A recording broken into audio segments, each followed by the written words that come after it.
Meus prezados e queridos irmãos, cá estamos nós mais uma vez, pela graça de Deus, para continuarmos analisando o capítulo 2 de Romanos. Neste vídeo nós vamos procurar agora analisar os versículos de 17 até o 24. Neste capítulo 2, Paulo deixa claro que tanto judeus quanto gentios estão no mesmo balaio, no mesmo barco. Do ponto de vista de Deus, nenhum deles possui privilégios especiais. É isso que Paulo diz, afirmando aqui no versículo 11, porque Deus não trata as pessoas com parcialidade, certo? Ninguém, Paulo deixa claro que absolutamente ninguém pode alegar inocência diante de Deus, já que ninguém pode alegar ignorância. Os judeus receberam a revelação da lei e os gentios receberam a revelação do conhecimento de Deus através das coisas que foram criadas. Portanto, não há base, não há fundamento para a inocência de ninguém. Todos são indesculpáveis.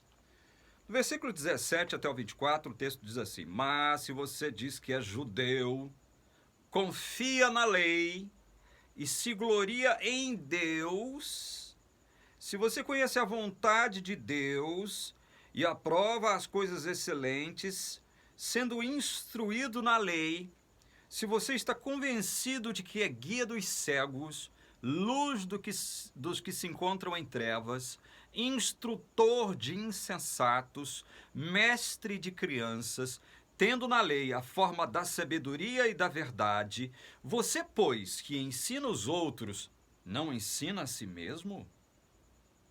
Você que prega que não se deve roubar, rouba? Você que diz que não se deve cometer adultério, adultera? Você que detesta ídolos, rouba os templos? Você que se gloria na lei, desonra a Deus pela transgressão da lei? Pois como está escrito, o nome de Deus é blasfemado entre os gentios por causa de vocês. Meus queridos, vocês estão compreendendo aqui que tudo que nós já dissemos atrás, nos vídeos anteriores, Paulo está corroborando aqui com este texto, com esse trecho do capítulo 2. Se eu confio na lei, se eu julgo os princípios legais, se eu julgo ser eles o fundamento da sabedoria, da verdade, né? Como diz Paulo aqui, olha, tendo na lei a forma da sabedoria e da verdade. Se eu me julgo guia dos cegos, se eu acho que eu possuo a luz para iluminar o caminho daqueles que se encontram em trevas, se eu me considero um mestre, se eu me considero um instrutor, um guardador da lei, um oráculo de Deus, como é que eu posso ser um transgressor dessa mesma lei que eu professo guardar, na qual eu professo confiar e me gloriar? Como é que eu posso agir de forma dúbia? Para o mundo, eu sou alguém que tem a solução para tudo, eu sou alguém que conhece a verdade, eu me encontro na categoria dos sábios, mas no recôndito da minha intimidade, eu sei quem eu sou e Deus sabe quem eu sou. Deus e eu sabemos que eu sou um tremendo de um hipócrita, porque eu digo aos outros o que eles devem fazer e o que não devem fazer. Mas eu não faço o que eu acho que os outros devem fazer. E eu também faço aquilo que eu não devo fazer. É o que eu digo que os outros também não devem fazer. Eu acabo fazendo. Isso é hipocrisia.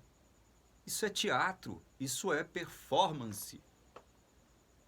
Durante muito tempo, eu interpretei esse papel dentro da igreja adventista. Fui hipócrita, porque eu não tinha outro caminho. Eu tinha que estar nos dias de culto fingindo que eu era um guardador da lei. fingindo que eu era um cara perfeito, fingindo que eu era um cara, do ponto de vista humano, um cara justo, íntegro, quando eu não era, quando eu estava muito distante dos ideais de Deus. Eu tinha que fingir para ser aceito no meu clube religioso, na minha patota religiosa, na minha turminha religiosa, na minha galera religiosa. Eu tinha que fingir, porque senão eu não seria aceito. Como é que as pessoas olhariam para mim, eu, um pregador do suposto evangelho adventista? Como é que as pessoas olhariam para mim? Não é? Então eu tinha que fingir.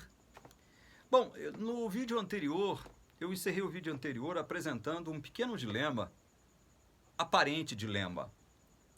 Bom, se Paulo deixa claro aqui no capítulo 2 que tanto judeus quanto gentios estão na mesma condição e ninguém consegue observar a lei de forma perfeita e infalível, como é que fica a nossa situação, já que Deus não inocenta o culpado?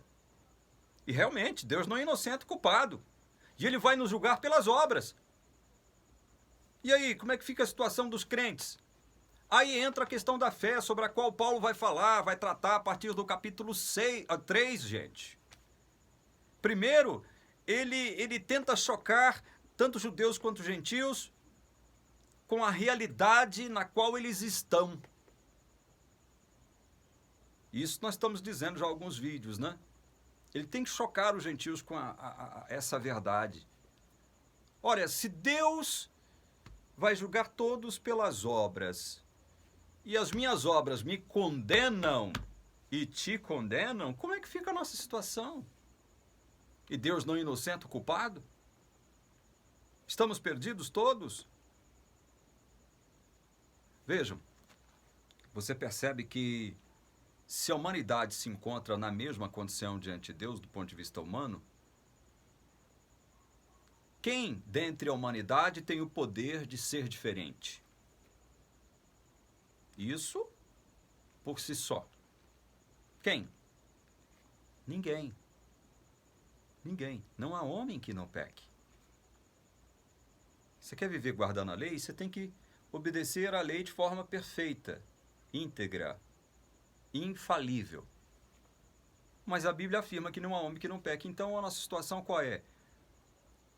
A nossa situação seria de desespero se Jesus não houvesse vindo, não se tornasse um de nós e morresse a morte que nós merecíamos.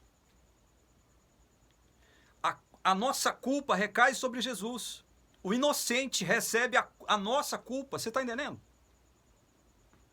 Porque Deus, na verdade, Deus não perdoa pecados.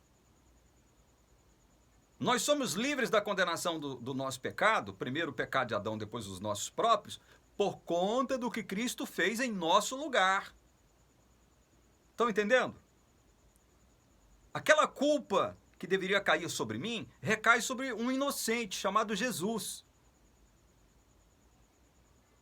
Então ele morre. Porque ele recebe a culpa, ele recebe a condenação. Mas essa culpa, essa condenação me pertencia. A culpa era minha, a condenação tinha que ser minha, mas não, ela recai sobre Jesus. Graças ao quê mesmo? Graças a um princípio chamado graça. Graça é um favor de Deus, é um favor misericordioso de Deus. Ou seja, ninguém merece graça de Deus. Graça vem de Deus, é um negócio de Deus, é um dom de Deus. Graça é dom. Não há como você trabalhar pela graça, você não pode fazer nada para conseguir a graça de Deus. Se estão todos na mesma condição, é óbvio que a nossa salvação, ela tem que vir de fora. E esse de fora é o quê? Não é outra coisa senão de Deus. A graça tem que proceder de Deus, e Deus é o único que pode resolver a nossa situação com Ele mesmo. O nosso litígio com Ele. É Ele que tem que intervir de forma graciosa e nos trazer a vida. Aí alguém pode falar, não, mas então ele teria que dar oportunidade para todo mundo. Que oportunidade para todo mundo? Deus já criou o mundo, já colocou Adão e Eva perfeitos no mundo e diz o seguinte, olha, só vou dar um teste para vocês, só um, para descomplicar a vida de vocês. A vida de vocês vai depender da obediência a vocês a uma só ordem minha. Não comam no fruto daquela árvore ali. Só isso.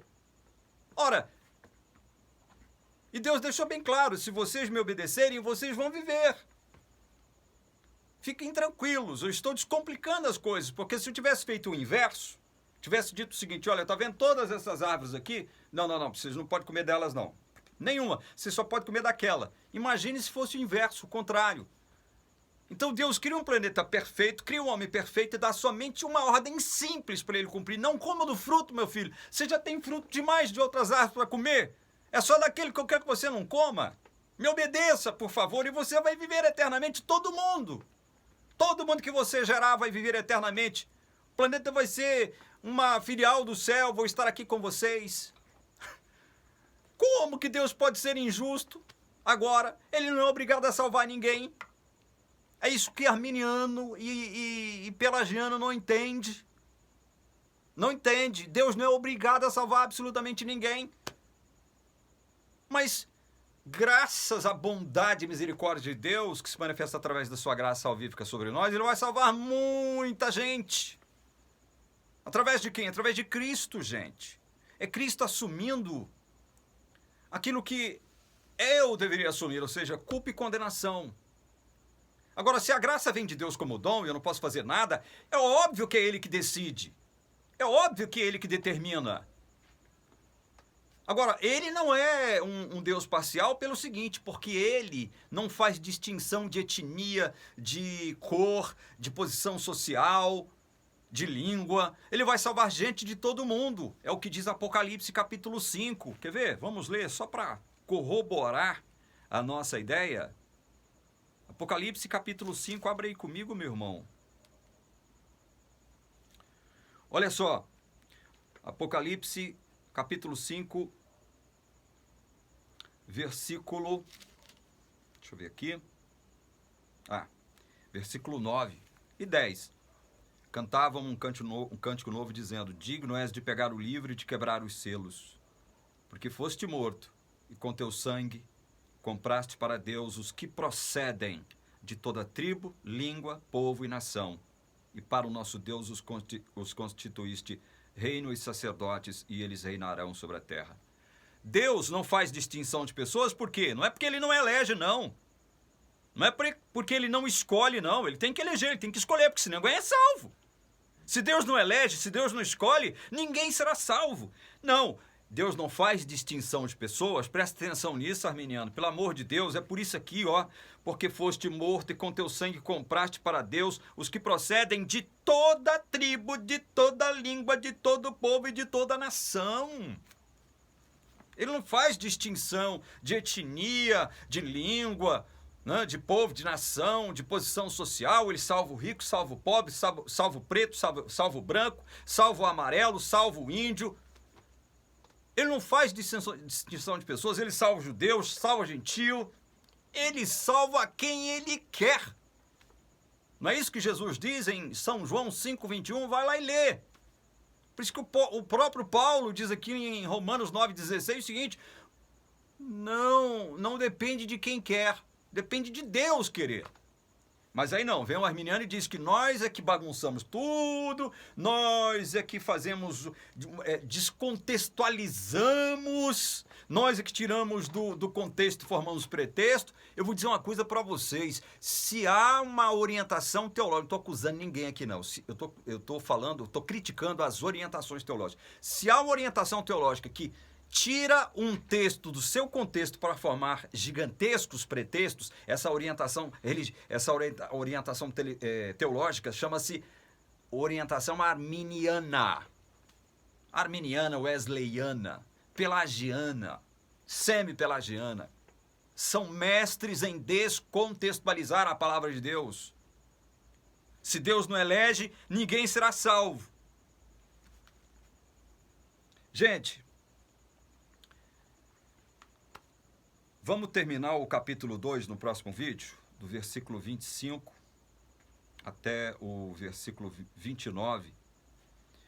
Paulo coloca aqui em pauta a questão da circuncisão.